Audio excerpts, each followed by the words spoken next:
Hello everyone, this is doctor Abdal. Welcome back to my YouTube channel learn with doctor Abdal. So आज का topic start करने से पहले एक सिचुएशन देख लेते हैं और फिर हम हाइपोथेसिस टेस्टिंग के सारे बेसिक्स कवर करेंगे। और नेक्स्ट वीडियो में फिर हम हाइपोथेसिस टेस्टिंग के जो टेस्ट होते हैं, T test, F test, chi square test, ये सब चीज़ें फिर हम करने स्टार्ट कर देंगे। तो सबसे पहले हमें बेसिक्स जानना बहुत ज़रूरी है और हम ये क्यों पढ़ते हैं, ये सब चीज़ें हमें अगर क्लियर हो जाए माइंड में तो हमारे आगे आगे का सफ़र आसान हो जाएगा। एक सिचुएशन देख लेते हैं। फॉर एग्जांपल के कंप्यूटर साइंस के कुछ स्टूडेंट हैं जो एक ऐप बना रहे हैं, स्टडी प्लानर ऐप। अब उसमें उन्होंने क्या क्लेम करा है कि student who use our app study at least 2 hours per day on an average. तो ये इन्होंने क्लेम करा है। फॉर एग्जाम्पल जिसको भी अपना ऐप बेच रहे हैं, किसी यूनिवर्सिटी को या किसी नेशन को, इवन किसी स्टेट को, तो वो ये क्लेम कर रहे हैं कि हमारा ऐप जो भी स्टूडेंट यूज़ करते हैं वो एटलीस्ट दिन में 2 घंटे से ज़्यादा पढ़ते ही पढ़ते हैं। अब जो भी लेने वाला है या फिर जो भी रिसर्चर है, जो जैसे कि जो भी इसको बाय करेगा, रिसर्चर है या इवन मैं अगर एज अ टीचर अगर आपका ऐप को वेरीफाई करना चाहता हूँ कि आपका क्लेम सही है कि नहीं, कि एटलीस्ट 2 आवर पर डे वो उस पर स्टडी करता भी है कि नहीं, तो उसको मैं टेस्ट करूँगा कि वो एक्चुअल में आपका क्लेम सही है कि नहीं है। तो उसके लिए मैं क्या करूँगा, सबसे पहले तो जो आपका क्लेम है कि आपका क्लेम है कि यस एटलीस्ट 2 आवर, मतलब ग्रेटर देन 2 आवर वो पढ़ता ही पढ़ता है। तो मैं एक सैम्पल लूँगा कुछ स्टूडेंट्स का, 40 स्टूडेंट का फॉर एग्जांपल मैंने एक सैम्पल लिया। अब मैं चेक करूँगा उस ऐप के ऊपर, उनको उस ऐप को यूज़ करने के लिए दूंगा और देखूँगा कि अब एवरेज कितना आ रहा है, कि वो कितना स्टडी कर रहे हैं उस ऐप के ऊपर। तो फॉर एग्जांपल वो निकल के आ रहा है 1.8 आवर्स पर डे का, और आपका क्लेम है एटलीस्ट 2 आवर का, मतलब कि वो daily greater than 2 hour study करते हैं उस ऐप के ऊपर। तो अब हमारी हाइपोथेसिस टेस्टिंग क्या करेगी, जो आपका क्लेम है उसको वेरीफाई करेगी। तो वेरीफाई करने के ये एक सैंपल के साथ आया है, ऐसा नहीं है कि आपका वहाँ पे क्लेम गलत हो गया, वो एक सैंपल के साथ आया है। अब हम क्या करेंगे, अपने नल हाइपोथेसिस को सेट कर देंगे कि यस आपने जो क्लेम करा है वो ये है कि म्यू जो है वो ग्रेटर देन 2 है, मीन जो है वो ग्रेटर देन 2 है। The app helps student study at least 2 hour per day. ठीक है, अब उसका अपोजिट जो स्टेटमेंट बनेगा, दैट जो जो आपके क्लेम को मीट नहीं करेगा, वो एटलीस्ट वो एग्जैक्टली यही तो होगा कि म्यू इज़ लेस देन 2, कि यस वो 2 आवर से लेस ही पढ़ता है या इस टाइम स्पेंड करता है उस ऐप पर स्टडी करने के लिए। तो ये हमारी नल हाइपोथेसिस और ऑल्टरनेटिव हाइपोथेसिस यहाँ पे आ गई। मतलब जो आपने क्लेम करा है वो यहाँ पे आ गया, उसको हम बोलते हैं नल हाइपोथेसिस। और जो हमने उसके अगेंस्ट में एक सिचुएशन ली है कि नहीं वो उसके जो आपने क्लेम करा है वो नहीं है, तो वो हमारा यहाँ पे आ गया ऑल्टरनेटिव हाइपोथेसिस में। बट जो हम एक्चुअल में टेस्ट अप्लाई करेंगे वो हमें हमारी जो नल हाइपोथेसिस आती है वो हमेशा इक्वालिटी में आती है। ये सिर्फ मैं आपको समझाने के लिए बोल रहा हूँ कि जो आपने क्लेम करा है उसको हम कैसे टेस्ट करेंगे, वो हम हाइपोथेसिस टेस्टिंग में किस तरह से उसके अगेंस्ट जाके उसको टेस्ट करते हैं, वो हम इसमें सब सीखेंगे।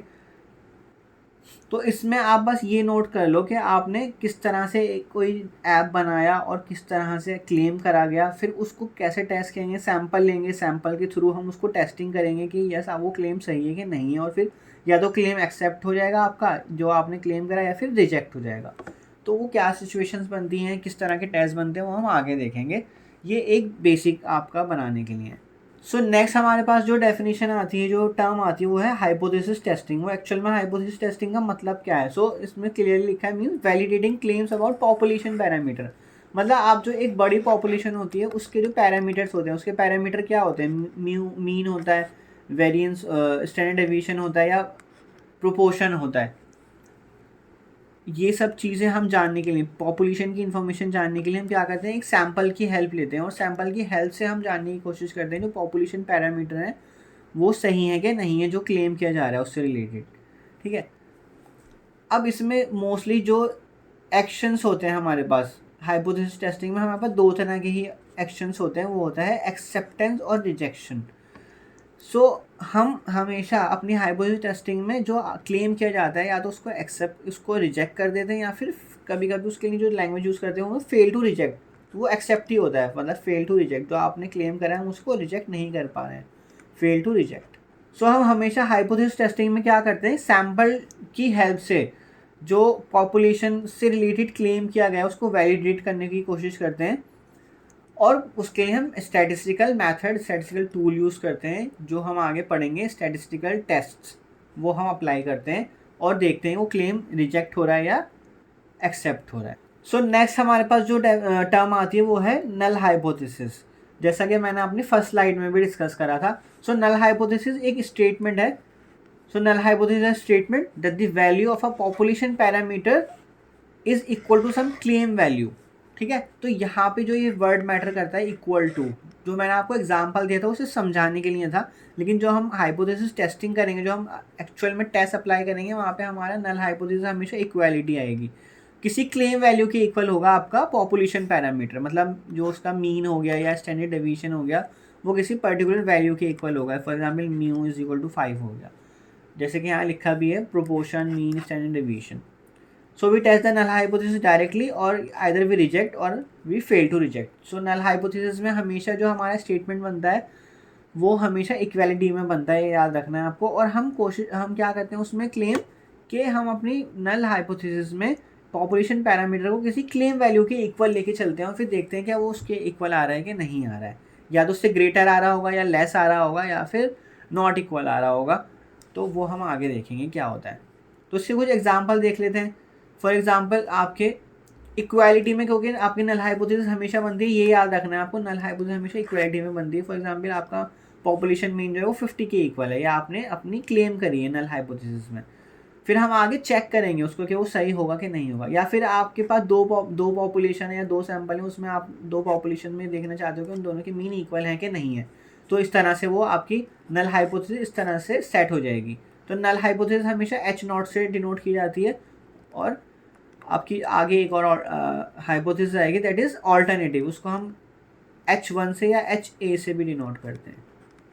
ठीक है, यहाँ पे अब हमेशा, क्योंकि मैंने बोला कि नल हाइपोथेसिस आपकी इक्वालिटी में आएगी, तो अगर आपके पास दो मीन भी हैं तो उसमें भी इक्वालिटी, देखो आप ऐसे लिख सकते हो कि उन दोनों का जो डिफरेंस है वो किसी न्यूमेरिकल किसी कांस्टेंट के इक्वल है, 5 के इक्वल है। तो ये आपके एग्जांपल हो गए नल हाइपोथेसिस के, वो हमेशा इक्वालिटी में ही रहेगी। या दो मीन भी आ रहा है, फॉर एग्जांपल अगर आपने μ1 इज इक्वल टू μ2 लिखा है बट एक्चुअल में उनका डिफरेंस जो है वो 0 के इक्वल है, तो ये इक्वालिटी आ ही गई वहाँ पे भी। ठीक है, वो लिखने का वे है। अब नेक्स्ट हमारे पास जो टर्म है वो है ऑल्टरनेटिव हाइपोथेसिस। सो ऑब्वियसली अगर आपके पास नल हाइपोथेसिस है तो ऑल्टरनेटिव भी होगी। तो alternative hypothesis is the statement that the parameter has a value that somehow differ from the null hypothesis. मतलब पैरामीटर के पास जो वैल्यू आ रही है वो जो नल हाइपोथेसिस में डिफाइन की जा रही है, मतलब आपने डिफाइन की थी नल हाइपोथेसिस में म्यू इज इक्वल टू 5, तो वो उससे डिफर करेगा हमेशा। Null hypothesis obviously, alternative hypothesis obviously आपकी नल हाइपोथेसिस से डिफरेंट बनेगी। वो या तो आपको लैंग्वेज क्वेश्चन में गिवन होगी, उसमें हमेशा मोस्टली ये जो वर्डिंग है ये वर्डिंग यूज़ होगी, या तो डिफरेंस का वर्ड आएगा या फिर लेस का वर्ड आएगा या फिर ग्रेटर का वर्ड आएगा। ये वर्ड वहाँ पे आपको एनकाउंटर होंगे, ये आपको ढूंढने पड़ेंगे, अच्छे से स्टेटमेंट क्वेश्चन का पढ़ना पड़ेगा, तब जाके आपको ये चीज़ें क्लियर होंगी कि ऑल्टरनेटिव में आपका क्या चीज़ आएगी। क्योंकि ऑल्टरनेटिव या तो नॉट इक्वल में बनेगी, for example mu not equal to 5, या फिर आपके ऑल्टरनेटिव जो बनेगी या तो म्यू ग्रेटर देन 5 या फिर म्यू लेस देन 5। यही तो सिचुएशन बन सकती है अगर आपका कांस्टेंट के इक्वल हो रहा है आपका पॉपुलेशन मीन, तो या तो रिजेक्ट हो रहा है, रिजेक्ट होने का मतलब या तो वो लेस होगा या ग्रेटर होगा या नॉट इक्वल होगा, यही केस बन सकते हैं, इसके अलावा तो और कोई केस नहीं बन सकता। तो ऑल्टरनेटिव हाइपोथेसिस हमेशा डिफर करेगी नल हाइपोथेसिस से, और ऑल्टरनेटिव हाइपोथेसिस में हमेशा आपके पास ये साइन आएंगे, नॉट इक्वल का साइन, लेस देन का साइन या फिर ग्रेटर का साइन। ओके, अब उसका एग्जाम्पल देख लो। अगर सिंगल मीन की बात कर रहे हो तो देखो नॉट इक्वल आ गया, ग्रेटर आ गया, लेस आ गया। हमेशा इन्हीं तीन तरह के इसमें सिंबल यूज़ होंगे, मैथमेटिकल जो ऑपरेशन होते हैं, मैथमेटिकल इनइक्वालिटीज़, ये जो यही यूज़ होंगी ऑल्टरनेटिव हाइपोथेसिस में। या फिर अगर आप टू मीन्स की बात करें तो टू मीन्स में μ1 माइनस μ2 नॉट इक्वल टू 0, और जो आपने नल में बनाया था, नल में क्या बनाया था, μ1 माइनस μ2 इज इक्वल टू 0, वहाँ पे इक्वालिटी ही आनी है। ठीक है, देन ऑल्टरनेटिव हाइपोथेसिस μ1 माइनस μ2 मतलब दो पॉपुलेशन मीन का जो डिफरेंस है वो ग्रेटर देन 5 है, तो यहाँ ग्रेटर आ गया, फिर यहाँ पे लेस आ गया, लेस देन 0 आ गया। तो यहाँ इस तरह से आपके ऑल्टरनेटिव हाइपोथेसिस के स्टेटमेंट बनते हैं।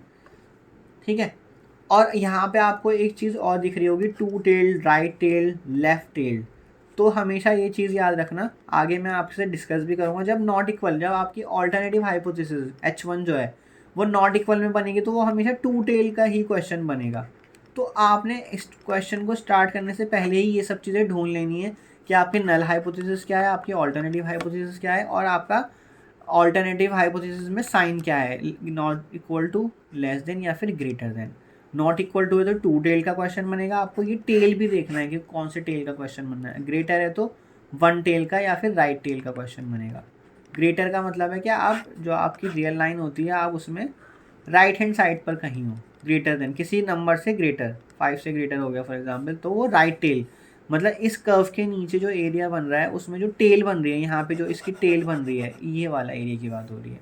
और लेस का मतलब है लेफ्ट टेल, तो आप इस कर्व के नीचे में जो लेफ्ट टेल आपकी बनेगी, यहाँ पे टेल जो बनती है इस कर्व में, जो बिल्कुल आखिरी में जाके पैरेलल टू एक्स एक्सिस हो जाती है। इस तरह से हमारी ये two tail, right tail, left tail आता है। ये मैं आपको आगे एक्सप्लेन करूँगा, तो आप अभी इसको इतना ध्यान मत दो। बस ये चीज़ें आएंगी हमेशा, नॉट इक्वल के साथ टू टेल आएगा, ग्रेटर के साथ राइट टेल आएगा, और लेस के साथ लेफ्ट टेल आएगा। अब नेक्स्ट जिस पे पूरी की पूरी हाइपोथेसिस टेस्टिंग डिपेंड करती है वो है यहाँ पे जो एरर आती हैं।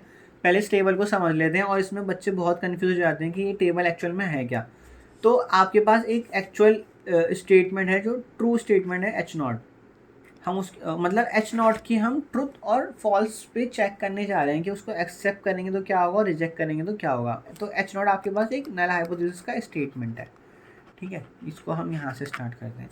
अब हमारे पास यहाँ पे एक्सेप्ट है या फिर रिजेक्ट है। अगर आपके पास H0 जो है वो ट्रू है, H0 मतलब कि नल हाइपोथेसिस आपकी ट्रू है, अगर आपने उसको एक्सेप्ट करा, आप एक ट्रू स्टेटमेंट को एक्सेप्ट कर रहे हो तो ऑब्वियसली वो करेक्ट डिसीजन है। बट अगर आप ट्रू स्टेटमेंट को रिजेक्ट कर रहे हो तो वो एक तरह की एरर मानी जाएगी, क्योंकि आपने ट्रू स्टेटमेंट को, जो चीज़ सही है उसको आपने रिजेक्ट कर दिया, तो वो टाइप 1 एरर में आएगा। अब नेक्स्ट यहाँ पे देखो, आई होप आपको ये ट्रू वाला कंडीशन समझ आएगा, मतलब आपका स्टेटमेंट जो है वो सही था, जो आपने स्टार्टिंग में क्लेम करा था, बट सही चीज़ को आपने लास्ट में जाके रिजेक्ट कर दिया, तो वो एक एरर बन गई। वो हम टाइप 1 एरर कैटेगरी में रखते हैं उसको। फिर हम अब नेक्स्ट देखो, आपका जो नल हाइपोथेसिस का स्टेटमेंट है वो फॉल्स है, मतलब जो एक्चुअल में था, पहले सबसे पहले एक्चुअल में कुछ है वो या तो सही है गलत है जो भी है, ठीक है। उसके बाद आपने अपनी नल हाइपोथेसिस जो है वो फॉल्स बना ली। फॉल्स बनाने का मतलब है जो एक्चुअल था उसका अगेंस्ट चले गए आप, आपने फॉल्स बना ली, और अब आप क्या कर रहे हो, आप उस फॉल्स चीज़ को एक्सेप्ट भी कर रहे हो। आई होप आपको समझ आ रहा हो, वरना मैं एग्जाम्पल से भी समझाऊंगा कि टाइप 2 एरर कैसे हो, टाइप 1 एरर कैसे आ रही है। तो मतलब आपका कुछ एक्चुअल स्टेटमेंट था, बट आपने अपने नल हाइपोथेसिस में जो एक्चुअल स्टेटमेंट था उसका फॉल्स स्टेटमेंट ले लिया, मतलब उसके अगेंस्ट चले गए आप जो एक्चुअल था, और फिर आपने उसको एक्सेप्ट भी कर लिया, तो वो एक एरर ही तो हो गई, क्योंकि आपने वो गलत करा है, आपने फॉल्स चीज़ को एक्सेप्ट कर लिया, तो वो टाइप 2 एरर है। और फॉल्स चीज़ को आपने रिजेक्ट कर दिया तो वो करेक्ट डिसीजन है। तो आपने फॉल्स को अगर रिजेक्ट करा है तो वो करेक्ट डिसीजन में चला गया, इसमें हमें कोई मैटर नहीं करता। हमारा जो सबसे ध्यान देने वाली चीज़ होगी वो टाइप 1 एरर होगा। हम टाइप 2 एरर में नहीं जाते हैं, क्योंकि रियल लाइफ में इस सिचुएशन को डेंजरस सिचुएशन माना जाता है, बट टाइप 1 एरर को हम कंट्रोल कर सकते हैं। अब वो एग्जाम्पल के थ्रू आप समझो, टाइप 1 एरर को जो है हम कभी कभी फॉल्स अलार्म भी कहते हैं। फॉल्स अलार्म इसे कैसे कहते हैं, फॉर एग्जाम्पल एक्चुअल सिचुएशन आपके पास क्या है कि नो फायर है, ठीक है, और आपने अपना नल हाइपोथेसिस जिसको आप क्लेम कर रहे हो स्टार्टिंग में, कुछ भी मतलब जैसे कि ऐप का एग्जांपल ले लो जिसको आप बेचना चाहते हो ऐप को, और आपने क्लेम करा कि हाँ इसमें बच्चा जो है वो इतने घंटे पढ़ता है, तो फॉर एग्जांपल उसमें आपने नल हाइपोथेसिस ये बनाया कि नो फायर एक्चुअल में है, ठीक है।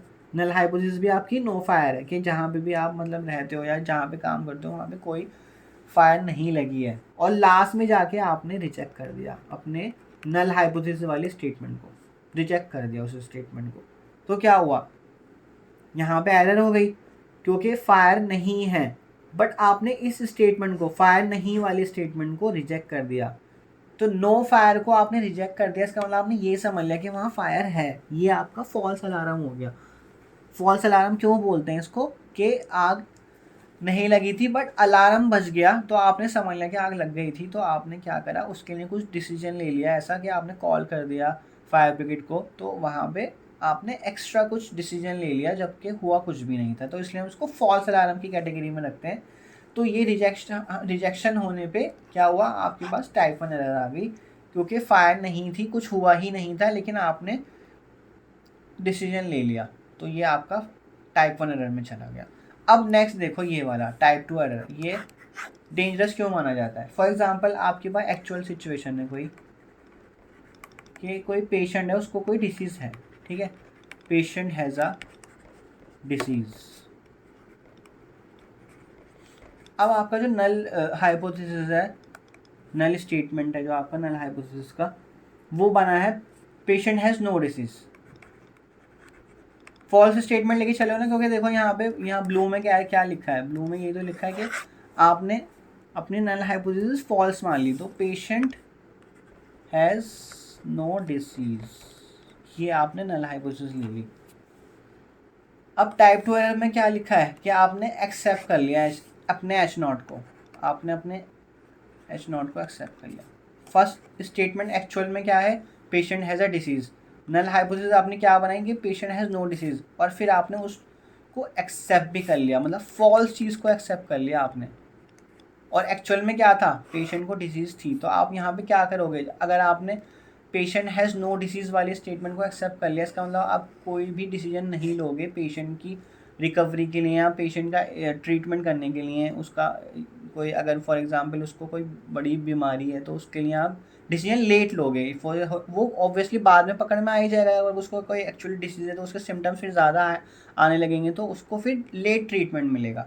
तो यहाँ पे लेट ट्रीटमेंट जो है वो एक डेंजरस चीज़ मानी जा रही है, क्योंकि आपने स्टार्टिंग में उसको रिजेक्ट कर दिया। अगर आपने स्टार्टिंग में ही पकड़ लिया होता उसको, उसकी बीमारी को, तो आप उसको जल्दी उसका ट्रीटमेंट करके उसको हो सकता है डिसीज़ फ्री कर देते।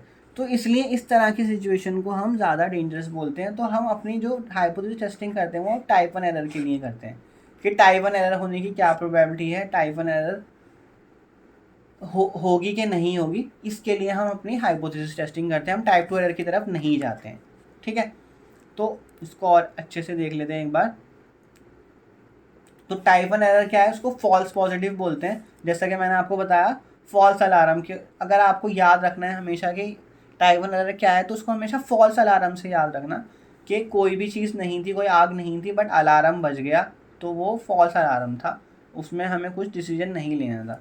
या फिर इसको कैसे लिखा है, crying wolf when there is no wolf, मतलब क्या आप समझ रहे होगे इसका मतलब क्या है, कि कोई वॉल्फ रो रही है और वहाँ पे एक्चुअल में कोई वॉल्फ है ही नहीं, ठीक है।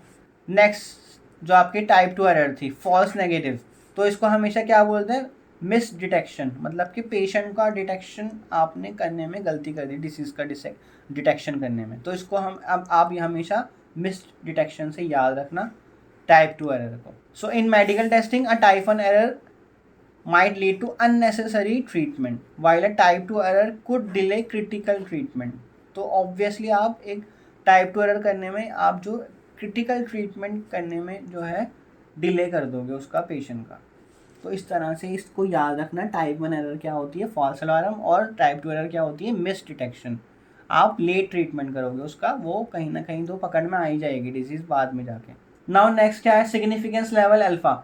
तो ये आप हाइपोथेसिस टेस्टिंग में बहुत बार एनकाउंटर करोगे हर क्वेश्चन में, कि ये सिग्निफिकेंस लेवल आपको क्वेश्चन में गिवन होगा। तो ये क्या होता है, significance level alpha denoted as alpha is the probability of committing a type 1 error. मतलब टाइप 1 एरर होने की प्रोबेबिलिटी क्या होती है, वो होती है सिग्निफिकेंस लेवल अल्फा। ये बार बार आपको हर क्वेश्चन में दिखाई देगा सिग्निफिकेंस लेवल।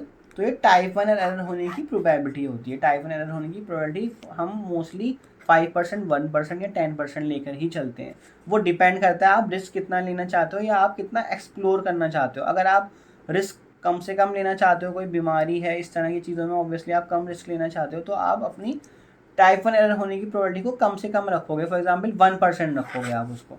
लेकिन अगर आप कोई रिसर्च करना चाहते हो, कोई वैक्सीन बना रहे हो, कोई नहीं, तो आप उस पर ऑब्वियसली ज़्यादा प्रोबेबिलिटी लेके चलोगे टाइप 1 एरर होने की, तो 10% तक लेके चले जाओगे मैक्सिमम। तो हम हाइपोथेसिस टेस्टिंग में यही 3 तरह की परसेंटेज लेके चलते हैं टाइप 1 एरर होने की, या प्रोबेबिलिटी लेके चलते हैं टाइप 1 एरर होने की। सो आई होप आपको ये सिग्निफिकेंस लेवल समझ आ रहा होगा कि सिग्निफिकेंस लेवल क्या है। हम टाइप 1 एरर की ऑलरेडी प्रोबेबिलिटी लेके चलते हैं अपने साथ में, कि बस इतनी ही प्रोबेबिलिटी होनी चाहिए, इससे ज़्यादा नहीं होनी चाहिए, ठीक है।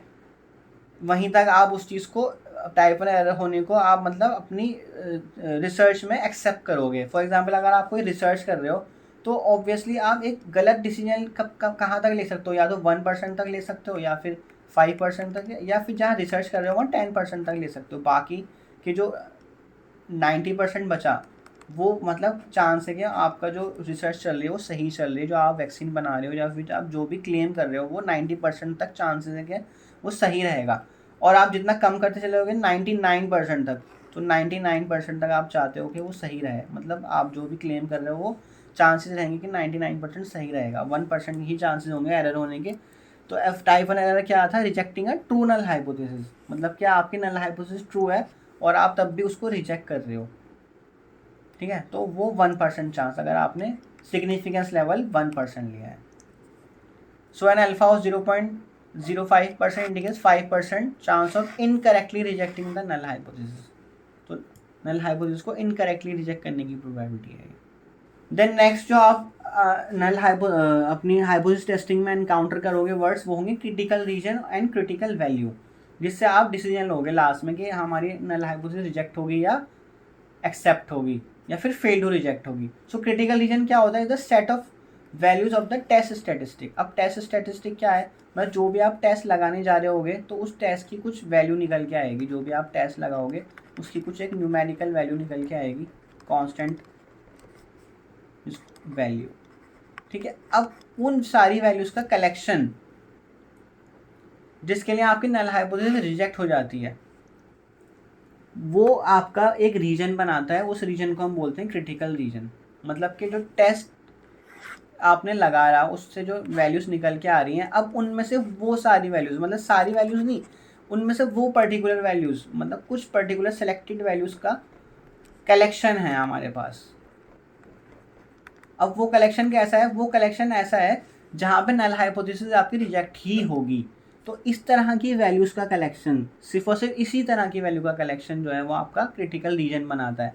मतलब कि अगर आपका फॉर एग्जाम्पल रियल लाइन है, रियल लाइन पे आपकी जो आप ग्राफिकली देखोगे आगे जाके, ग्राफिकली फॉर एग्जाम्पल ये वाली, ये यहाँ पे जो जितनी भी वैल्यूज़ हैं, इस वैल्यू के बाद ये फर्स्ट, ये जो ये वाली वैल्यू है, इस वैल्यू के बाद जितनी भी वैल्यूज़ आ रही है रियल लाइन पे, इन सारी वैल्यूज़ का कलेक्शन जो है, अगर आपकी टेस्ट स्टैटिस्टिक, जब आपने टेस्ट लगाया, जो भी आप टेस्ट लगाने जा रहे होंगे उसकी वैल्यू कुछ भी आई, फॉर एग्जाम्पल उसकी वैल्यू आपकी आ गई बीटा। ठीक है, अब वो बीटा वैल्यू जो है ना वो यहाँ कहीं चली गई, वो बीटा वैल्यू फॉर एग्जाम्पल यहाँ जा रही है कहीं, तो आपकी जो नल हाइपोथेसिस है वो रिजेक्ट हो जाएगी। तो क्योंकि नल हाइपोथेसिस रिजेक्ट होने की सारी कलेक्शंस हैं, टेस्ट स्टैटिस्टिक हैं। तो क्रिटिकल वैल्यू को अदरवाइज आप ऐसे भी समझ सकते हो, critical value separates the acceptance region from the rejection region. तो अगर आपका रिजेक्शन रीजन इस साइड वाला बन रहा है, ये वाला रीजन है, मतलब सारी की सारी वो सारी टेस्ट स्टैटिस्टिक ले ली आपने जहाँ पे आपकी नल हाइपोथेसिस रिजेक्ट होती है, तो इसके अलावा जो पीछे की ये सारी वैल्यूज़ हैं, इससे पहले की जितनी भी वैल्यूज़ हैं फिर, तो वहाँ पे आपका नल हाइपोथेसिस एक्सेप्ट होगा, मतलब आप फेल टू रिजेक्ट होगा, मतलब आप अपनी नल हाइपोथेसिस को वहाँ पे रिजेक्ट नहीं कर सकते, फेल टू रिजेक्ट। तो ये वाला जो पॉइंट है आपका, जो मिडिल में यहाँ पे पॉइंट आ रहा है, ये वाला point, this will called as the critical value. मतलब कि ये रिजेक्शन रीजन को, जहाँ पे नल हाइपोथेसिस रिजेक्ट होती है, उसको सेपरेट कर रहा है एक्सेप्टेंस रीजन से, जहाँ पे नल हाइपोथेसिस आपकी एक्सेप्ट होती है और जहाँ रिजेक्ट होती है, उन दोनों को सेपरेट करने वाला जो पॉइंट है वो है आपका क्रिटिकल वैल्यू। सो नेक्स्ट है आपका two tailed, right tail and left tailed. ये एक्चुअल में क्या होता है, इसको हम ग्राफिकली समझ लेते हैं। वैसे तो ये फॉर्मल डेफिनेशन मैंने आपको दे दी है यहाँ पे, बट ग्राफिकली देख लेते हैं। सो टू टेल टेस्ट क्या होता है, जो हमने देखा था जब आपकी ऑल्टरनेटिव हाइपोथेसिस जो है उसमें नॉट इक्वल का साइन आ रहा था, तो वहाँ पे मैंने आगे मेंशन करा था टू टेल टेस्ट,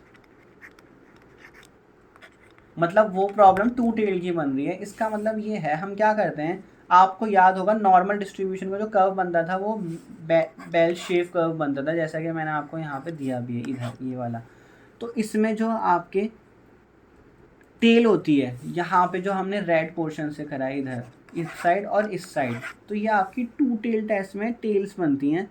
और ये सारा का सारा उन पॉइंट्स का कलेक्शन है, जैसा कि अभी पीछे भी डिस्कस करा था पिछले वाली स्लाइड में, वो सारी की सारी टेस्ट स्टैटिस्टिक्स का कलेक्शन है जहाँ पे आपकी नल हाइपोथेसिस रिजेक्ट होती है। तो वो यहाँ पर भी है और यहाँ पर भी, क्योंकि नॉट इक्वल का मतलब होता है वो ग्रेटर में भी जा सकता है, वो लेस में भी जा सकता है। तो आपके दोनों टेल्स पे वो सारे के सारे पॉइंट्स का कलेक्शन ले लिया गया है, उन सारी टेस्ट स्टैटिस्टिक्स का कलेक्शन ले लिया गया है जहाँ पे नल हाइपोथेसिस रिजेक्ट होती है। और जो बाकी बीच का रीजन है, जो ग्रीन रीजन आप देख रहे हो, ये बीच का जो रीजन है, इसमें जितने भी पॉइंट्स का कलेक्शन है, मतलब जो रियल एक्सिस पे जितने भी पॉइंट्स का कलेक्शन है, अगर आपकी टेस्ट स्टैटिस्टिक इसमें से कोई सी भी वैल्यू आ गई तो वहाँ पे आपकी नल हाइपोथेसिस एक्सेप्ट हो जाएगी या फिर फेल टू रिजेक्ट हो जाएगी। ठीक है, तो हम स्टैटिस्टिक्स में ये टर्म बहुत यूज़ करते हैं, फेल टू रिजेक्ट, क्योंकि हमारे पास कोई ऐसे स्ट्रॉन्ग रीजंस नहीं है जिसकी वजह से हम अपनी नल हाइपोथेसिस को रिजेक्ट कर सकें। तो इसलिए हम वहाँ पे वर्डिंग यूज़ कर लेते हैं फेल टू रिजेक्ट। ओके, या फिर आप सिंपल एक्सेप्ट भी यूज़ कर सकते हो, कोई दिक्कत नहीं है, वो समझ आ जाएगा एग्जामिनर को कि आप क्या बताना चाह रहे हो।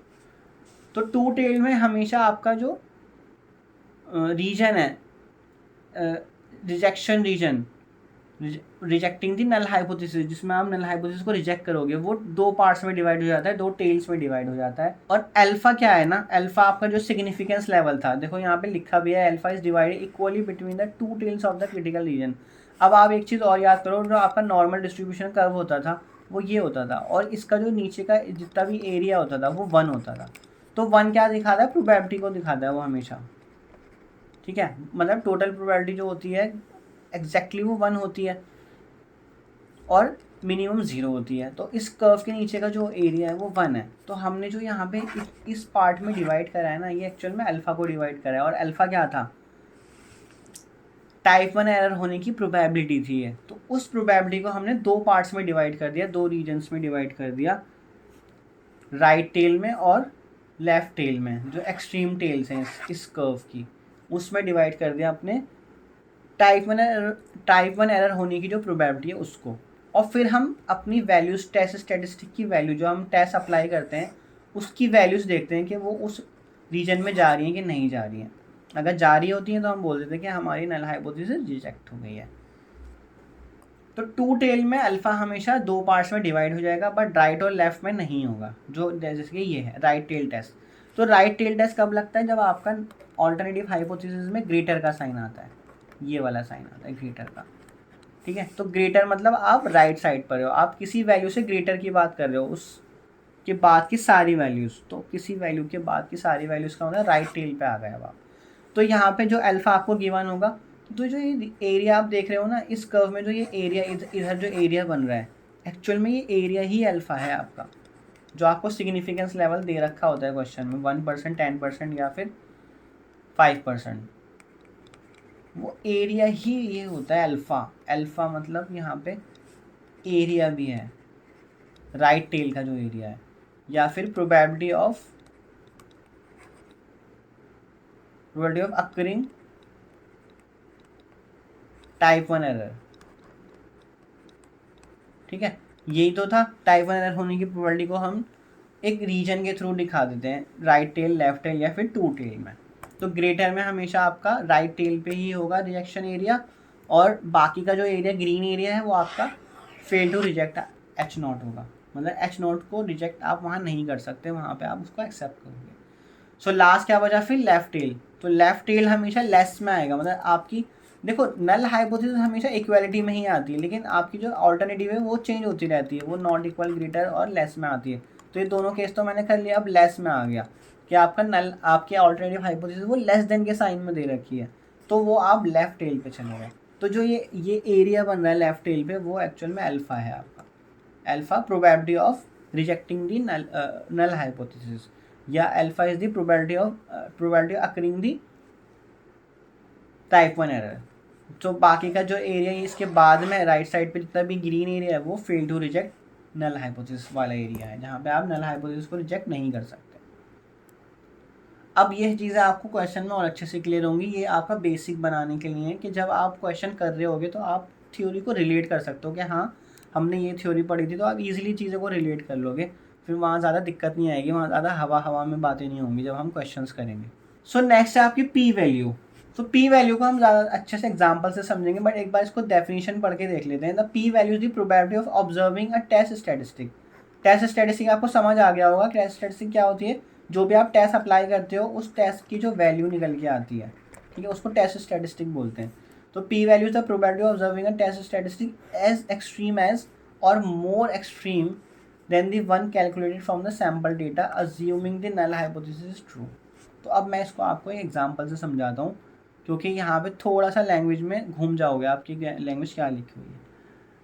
तो फॉर एग्जाम्पल है school claim that an average score in an exam is 50 marks. तो एक स्कूल क्लेम कर रहा है कि उसके जो एवरेज मार्क्स आ रहे हैं स्टूडेंट के एग्जाम में वो 50 आ रहे हैं, ठीक है। तो ये आपकी नल हाइपोथेसिस है, द एवरेज स्कोर इज 50, जो आपका पॉपुलेशन का मीन है 50 है वो। So now you take a random sample of student and find the average score is 65। तो आपने एक सैंपल उठाया और वहाँ से पता लगा कि वो तो एवरेज 65 आ रहा है। अब पी वैल्यू क्या दिखाएगी, आप क्या कर रहे हो, आपका जो मीन है ना वो आपका कहाँ आ रहा है, 50 आ रहा है। फॉर एग्जाम्पल यहाँ पे 50 आ रहा है। अब आप उसके एक्सट्रीम जा रहे हो, आप 65 या उसके बाद जा रहे हो। So if the true average were really 50, so how likely is to get a sample average of 65 और even higher just by chance. मतलब बाई चांस ये कितनी प्रोबेबिलिटी है इसकी कि वो हमेशा जब आप 65 या 65 से ज़्यादा की कैलकुलेट करोगे एवरेज, उसके आने के चांस कितने हैं, ठीक है। क्योंकि 50 एवरेज है तो ऑब्वियसली जब आप 65 पे चले जाओगे या उससे भी आगे चले जाओगे तो उसके आने के चांस तो कम हो जाएंगे ना, क्योंकि आपका एवरेज 50 है। अगर आपका एवरेज 50 क्लेम सही है तो ऑब्वियसली आगे जो नंबर आ रहे हैं 65 बच्चों के या 70 आ रहे हैं या 90 आ रहे हैं, वो उसमें बच्चे बहुत कम मिलेंगे, तो उसके चांस कम हो जाएंगे, ठीक है। तो 65 is for from 50, so it is unusual. An average of 66, 67 or more would be even more unusual. Obviously, why? Because आपका जो एवरेज है वो 50 है, तो जितना जितना आप आगे जाते जाओगे तो वो ऑब्वियसली कम होता चला जाएगा, उसका चांस वो अनयूजुअल होता चला जाएगा। अगर आपका ये एक्चुअल में ट्रू है, ये बोला भी गया था आपको स्टार्टिंग में, डेफिनेशन देखो क्या है, assuming the null hypothesis true, मतलब आपके नल हाइपोथेसिस ट्रू है, मतलब आपका एवरेज एक्चुअल में 50 ही है। तो ऑब्वियसली जब आप जितने ज़्यादा की एवरेज देख चेक करोगे, 65 की अगर आप चाहते हो चेक करना कि बच्चों के मार्क्स जो है वो 65 आ रहे हैं, तो वहाँ पे उस वो बहुत अनयूजुअल होता चला जाएगा आप जितना जितना आगे जाते चले जाओगे। या फिर ऑब्वियसली उल्टा करके देख लो, आप जितना पीछे चले जाते जाओगे 35 या 25, तो वहाँ बच्चे आपको कम मिलेंगे ऐसे जिनकी मार्क्स इतने होंगे। क्योंकि अगर बच्चे आपको ऐसे ज़्यादा मिल गए, फॉर एग्जाम्पल 100 बच्चे और आपको 99 बच्चे जो है वो 25 मार्क्स वाले मिले, तो ऑब्वियसली भाई एवरेज तो फिर 25 के आसपास ही लाई करेगा।